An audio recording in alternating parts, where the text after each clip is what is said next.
পরের ছবি, শুধু ছবি নয়, ছবির সমস্ত কলা কুশলী থেকে নিয়ে আসবো। আজকে আমি আমার কথা রাখতে এসেছি, আজকে লঘু ডাকাতের প্রত্যেকটা টিম আমরা আজকে চলে এসেছি।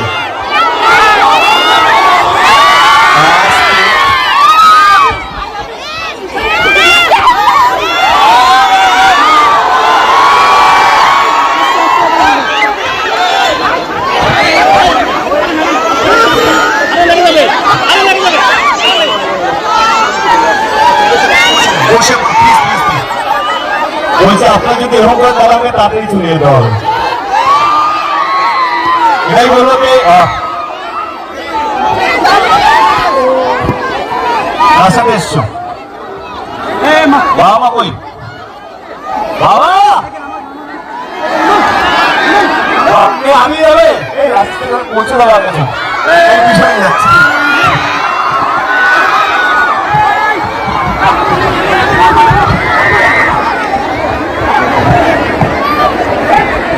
আস্তে আস্তে আস্তে গাইস গাইস আস্তে।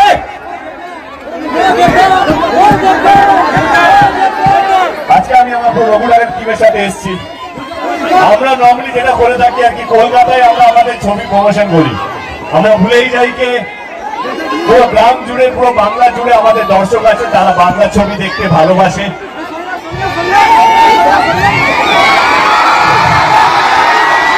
বাংলা ছবিকে আগলে রেখেছেন যারা আমাকে দেব বানিয়েছে, যারা যারা লড়াই করে বাংলা ছবির জন্য, যারা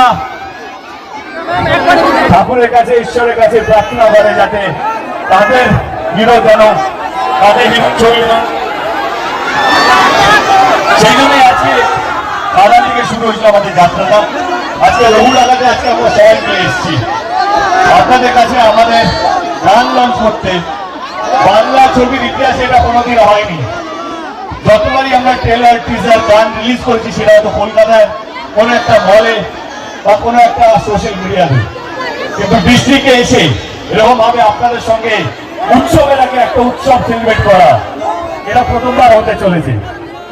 আজকে গান রিলিজ, আজকে আমি এই মঞ্চে স্টার নই, এই মঞ্চে আছে দুজন স্টার, একটা হচ্ছে নীলায়ন চ্যাটার্জি আর একটা হচ্ছে ঈশান মিত্র। তো ঈশান কই সুর দিয়েছে, ঈশান গিয়েছে। ঈশান নীলায়ন আমার আগের গানটা ওরাই বানিয়েছিল, বাপ এসেছে, কারো মনে আছে? আজকে ওইটা গাইবি না, ওইটা গাইতে হবে না। ওকে ভাই, যার জন্য আজকে আমরা এখানে উপস্থিত, তাকে বসেনকে থ্যাংক ইউ সো মাচ। এত সুন্দর পরিবেশ তৈরি করার জন্য, এত সুন্দর কম সময়ের মধ্যে বৃষ্টি হচ্ছিল, ঝড় হচ্ছিল, তার মধ্যে এরকম একটা মঞ্চ তৈরি করা, এরকম একটা জিনিস তৈরি করা, প্রসেনজিৎকে মন থেকে অসংখ্য ধন্যবাদ আমার টিম রঘু ডাকাতের পক্ষ থেকে। এবার আমি বলবো নীলাকে কিছু বলার জন্য, ঈশানকে কিছু বলার জন্য, তারপরে আমরা গানটা দেখে নেবো।